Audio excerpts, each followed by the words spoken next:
यीशु नाम,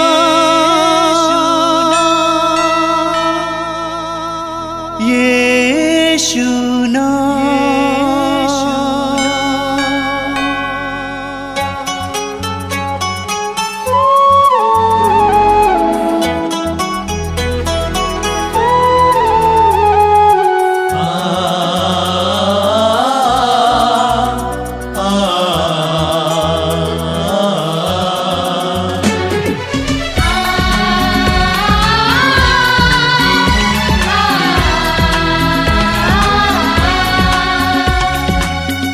पूरब से पश्चिम तक,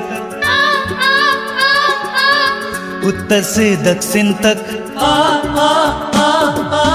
पूरब से पश्चिम तक, उत्तर से दक्षिण तक, गूंजे गूंजे यीशु नाम, यीशु नाम। पूरब से पश्चिम तक, उत्तर से दक्षिण तक, गूंजे गूंजे यीशु नाम, यीशु नाम।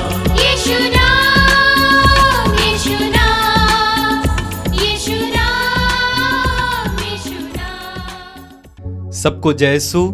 मातृधाम सत्संग में और एक बार हम सभी आपका हार्दिक स्वागत करते हैं। प्रभु आप सभी को आशीष दे, आपको कृपाओं से भरे। इस सत्संग के द्वारा सैकड़ों हजारों लोग कृपाएं पा रहे हैं।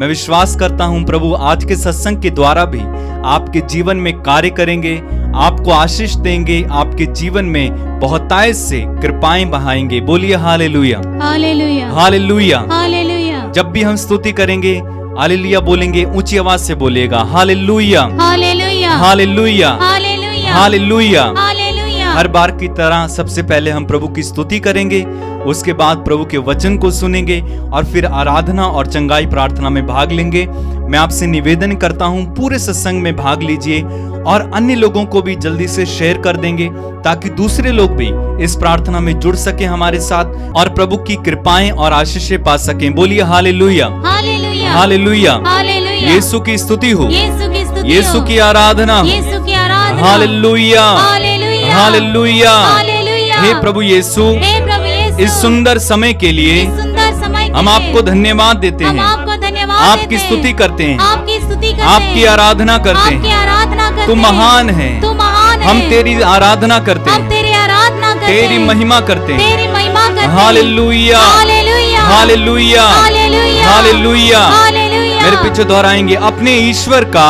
अपने ईश्वर का भजन गाना भजन गाना कितना अच्छा है, कितना अच्छा है। उसकी स्तुति करना उसकी स्तुति करना कितना सुखद है। कितना सुखद है। Hallelujah, hallelujah, hallelujah. हालेलुया। वह दुखियों को वो दुखियों को दिलासा देता है दिलासा देता है और उनके घाव पर और उनके घाव पर पट्टी बांधता है। पट्टी बांधता है। Hallelujah, hallelujah, hallelujah, hallelujah, hallelujah. Hallelujah. हमारा प्रभु हमारा प्रभु महान है, महान है, सर्वशक्तिमान है सर्वशक्तिमान है और सर्वज्ञ है। और सर्वज्ञ है। वह दीनों को वो दीनों को संभालता है संभालता है और विधर्मियों को और विधर्मियों को नीचे गिराता है। नीचे गिराता है। Hallelujah, hallelujah, hallelujah, hallelujah, hallelujah. Hallelujah. धन्यवाद देते हुए धन्यवाद देते हुए प्रभु का गीत गाओ, प्रभु का गीत गाओ, सितार बजाते हुए सितार बजाते हुए प्रभु का भजन सुनाओ। प्रभु का भजन सुनाओ। हालेलुया।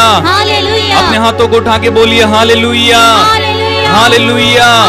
प्रभु की स्तुति हो, ईश्वर को धन्यवाद, ईश्वर को धन्यवाद, यीशु की आराधना हो, यीशु की आराधना, पिता की आराधना हो, पिता की आराधना, पवित्र आत्मा की आराधना हो। पवित्र आत्मा की आराधना हो। Hallelujah, hallelujah, hallelujah, hallelujah, hallelujah, hallelujah. मेरी आत्मा मेरी आत्मा प्रभु को धन्य कहो प्रभु को धन्य कहो और उसका एक भी वरदान कभी नहीं भुलाओ। कभी नहीं भुलाओ। Hallelujah, hallelujah, hallelujah, hallelujah. हे प्रभु, हे प्रभु, इस जिंदगी को तूने मुझे दिया है, इससे मैं तेरे लिए जी सकूं, इससे मैं तेरे लिए जी सकूं, तुझ में जी सकूं, तुझ में जी सकूं, ऐसी कृपा देना। ऐसी कृपा देना। Hallelujah, hallelujah, hallelujah, hallelujah, hallelujah, hallelujah. Hallelujah. तूने दी है जिंदगी मुझे,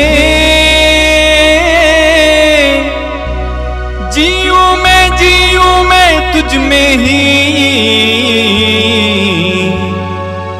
यीशु जी यीशु जी यीशु जी, करूं मैं महिमा तेरी। कहिए यीशु जी यीशु जी यीशु जी, करूं मैं महिमा तेरी। इस सुंदर गीत को हमारे पीछे गाते जाएंगे और प्रभु की आराधना और स्तुति करेंगे।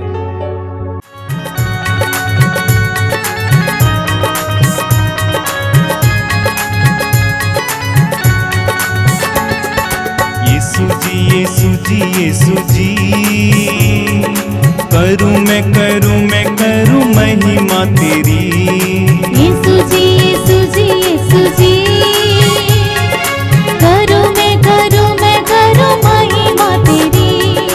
यीशु जी यीशु जी यीशु जी, करूं मैं महिमा तेरी। गाएं यीशु जी यीशु जी यीशु जी, बड़ी भक्ति के साथ।